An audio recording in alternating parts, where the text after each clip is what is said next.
Once, this was a battlefield.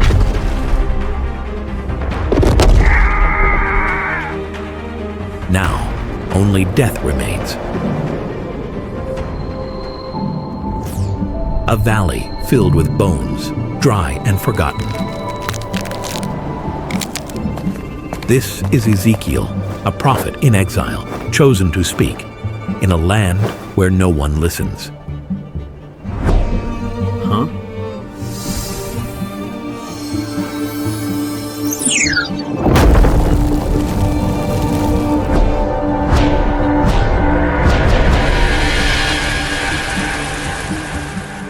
Son of man, can these bones live? O sovereign Lord, you alone know. And in that moment, the impossible was about to begin.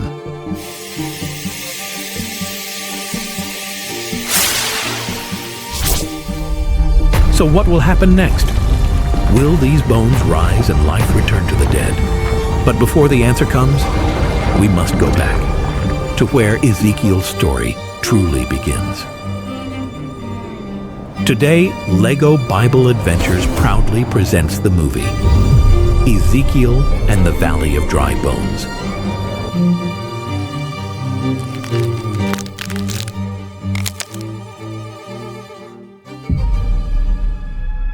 Years had passed since Jerusalem was taken, the temple burned, the walls destroyed, and the people of Israel, God's chosen, were dragged away into exile.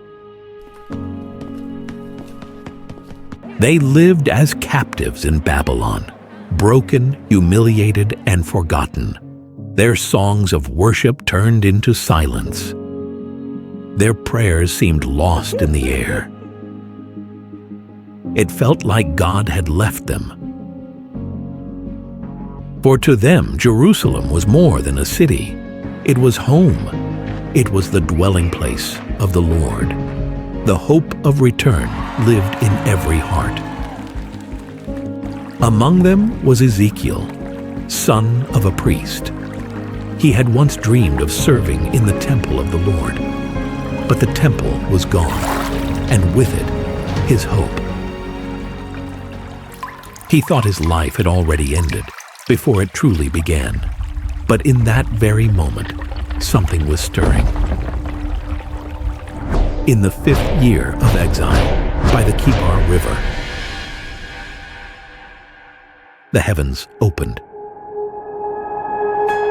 Ezekiel 1:1.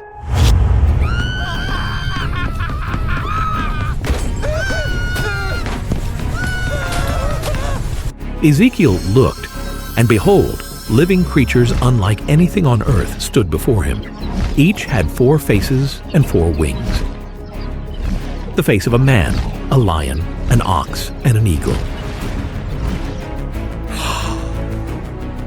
The wheels sparkled like topaz, and they were full of eyes all around.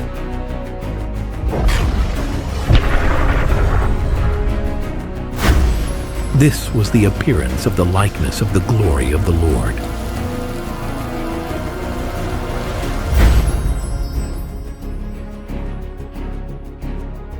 Son of man, stand up on your feet, and I will speak to you. And the Spirit entered into him, raising him to his feet.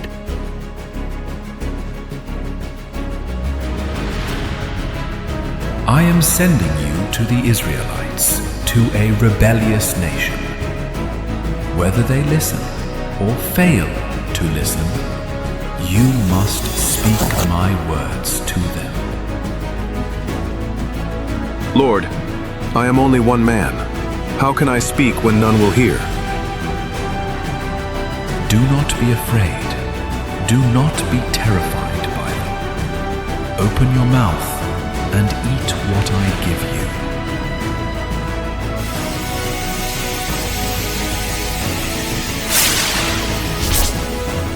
It tasted as sweet as honey in my mouth. And then the Lord told him something strange.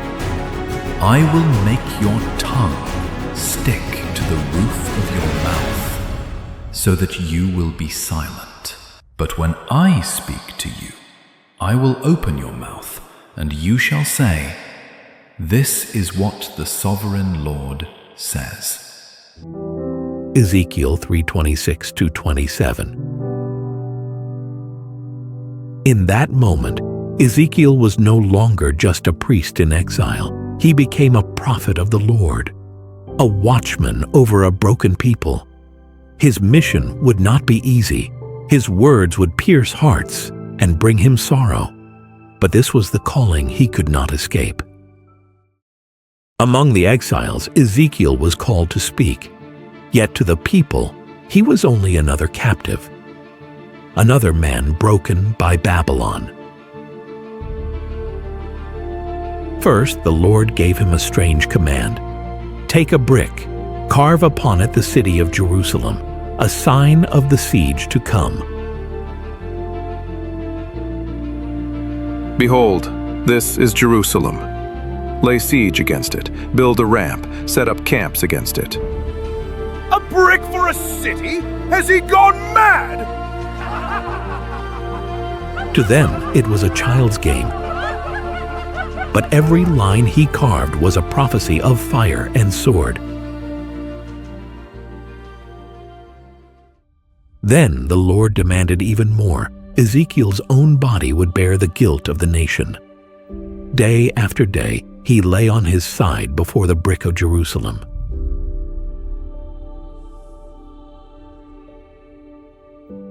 This burden is for Israel and Judah. He's lost his mind. For 390 days he bore Israel's sin, and 40 more for Judah. To men, madness. To God, a living prophecy. Then came another sign, the bitter taste of exile. For in captivity wood would be scarce, even fuel would be unclean. So Ezekiel was told to bake his bread over humans' dung, a picture of the shame that was coming. So shall the people of Israel eat defiled food among the nations where I will drive them. Blasphemy! Do you think we will eat such filth?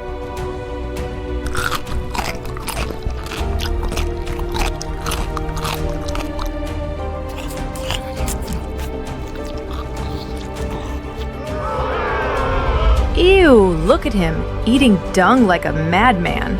To them, disgusting madness. But to God, it was the bitter truth of captivity. And still the signs continued. Ezekiel was told, "Take a sword, shave your head and beard, and divide the hair into 3 parts, for even his hair would speak the fate of Israel."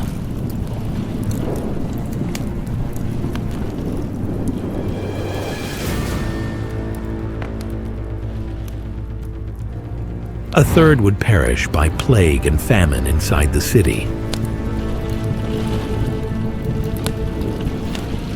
A third would fall by the sword around its walls. The rest would be scattered to the wind. But a remnant would be preserved. To the crowd, it was nothing but madness. Yet every strand was a prophecy of plague, sword, and scattering.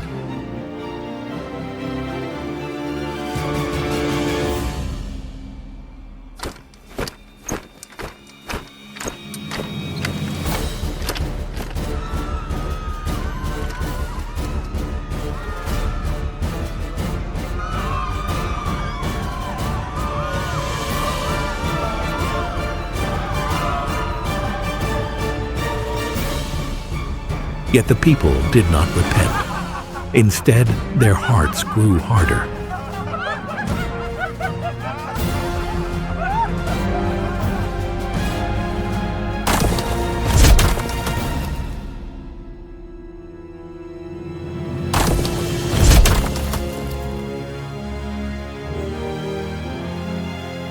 He is just telling parables!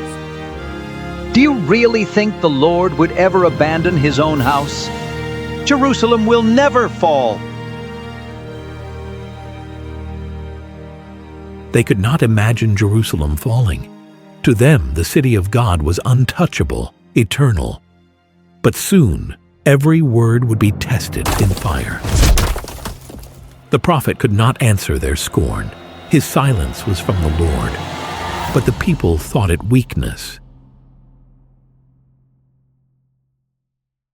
And then, the day came when the walls of Jerusalem fell.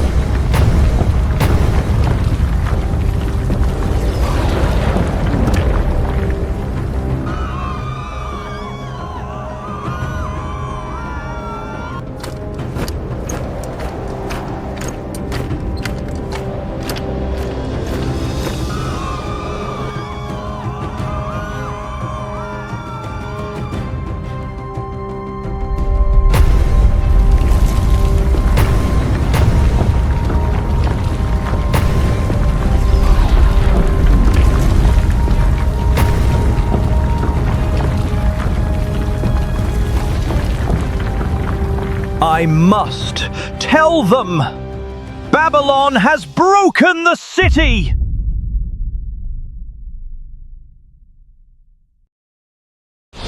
Jerusalem, the city of God, the pride of Israel, was burning.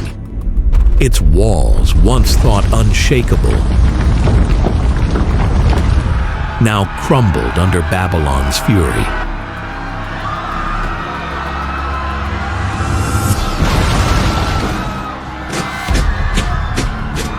They had thought the Lord's house was untouchable, that his temple would never fall.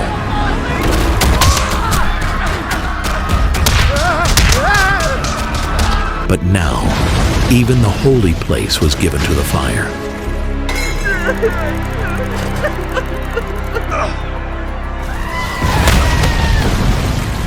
I must tell them. They must know.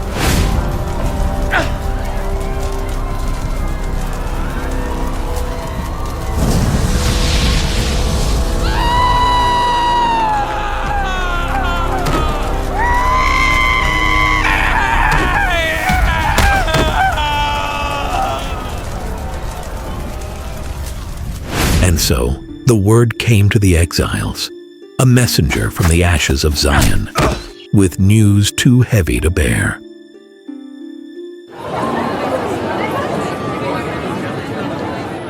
Who are you? What brought you here? In that moment, it felt like hand of the Lord touched Ezekiel. His mouth was opened. His voice returned again for the next message. Jerusalem has fallen. The temple is burned. The walls are broken.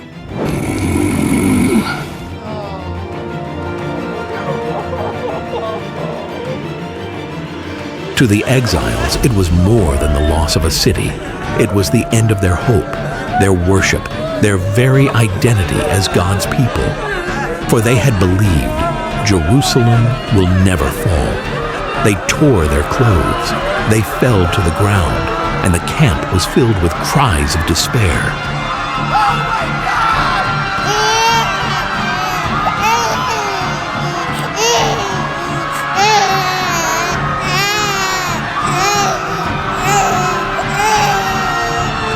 Our bones are dried up, and our hope is gone.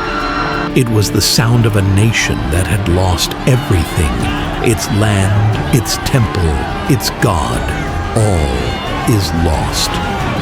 Ezekiel had warned them, but none would listen.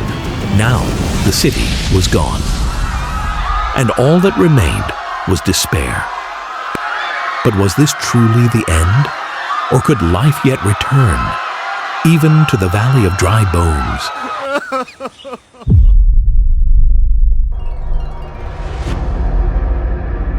The Spirit of the Lord carried Ezekiel into a vision. He was set in the middle of a valley, filled not with life, but with bones, dry and scattered. It was not a battlefield. It was not a cemetery. It was a picture of Israel's soul, dead, forgotten, without hope.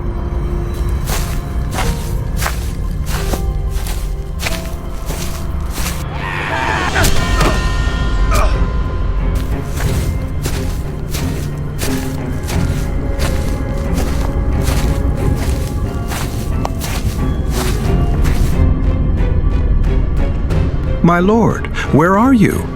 Please hear me out. Can you bring life back to Jerusalem?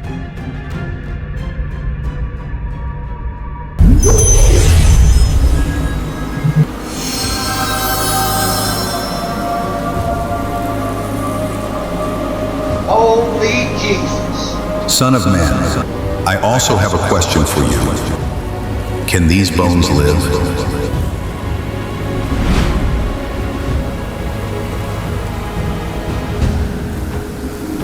Sovereign Lord, only you know the answer.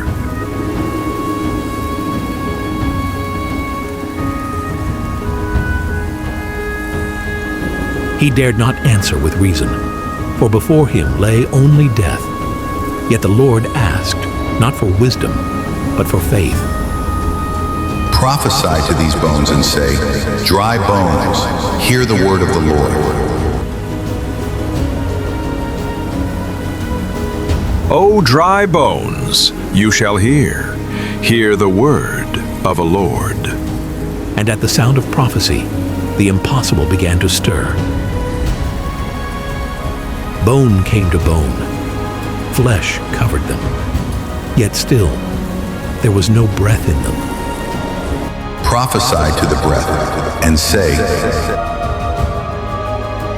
come, breath, from the four winds, and breathe into these slain, that they may live.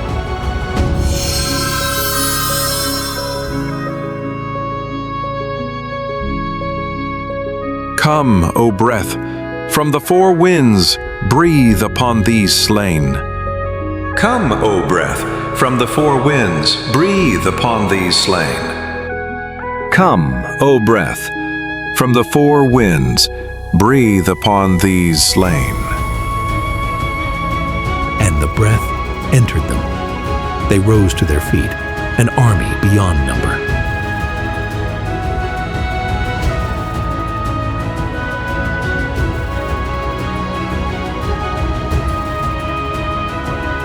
In this vision, Ezekiel saw what no mortal eyes had ever seen, death itself undone by the Spirit of God.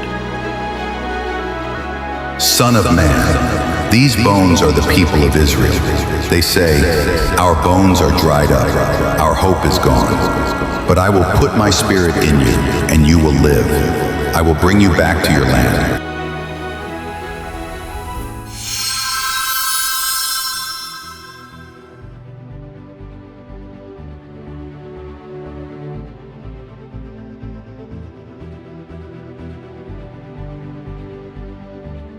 This was not just a vision of bones.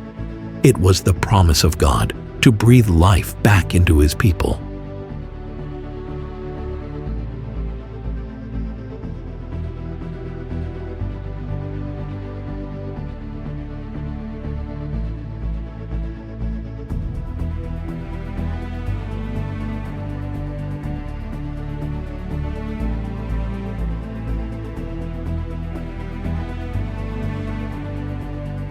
Prophet, forgive us. We mocked you. We did not believe.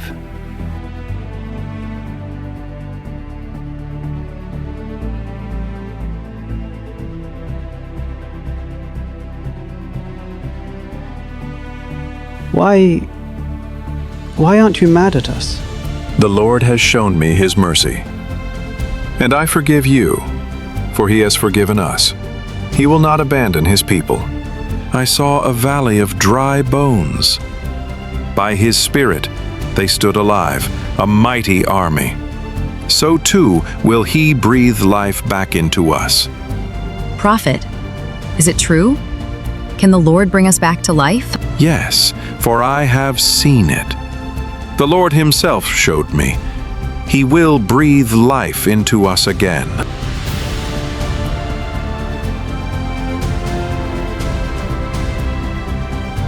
This was the vision of Israel's future. Death turned to life. Despair turned to hope. For with God, even dry bones can rise again. In the end, Ezekiel saw more than bones returning to life.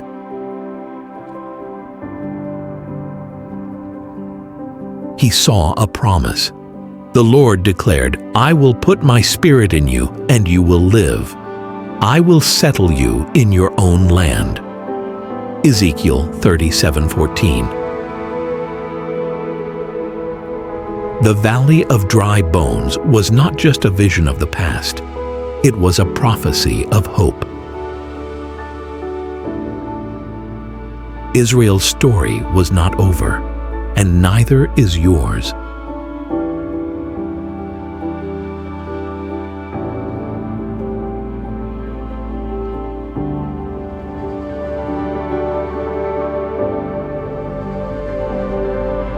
For if God can make dry bones live, He can restore broken hearts, shattered faith, and forgotten dreams. But the question remains, if you were standing in that valley surrounded by lifeless bones, would you believe His promise of life? Leave your answers in the comments, and don't forget to subscribe to Lego Bible Adventures for more beautiful Bible movies. See you on our next adventures.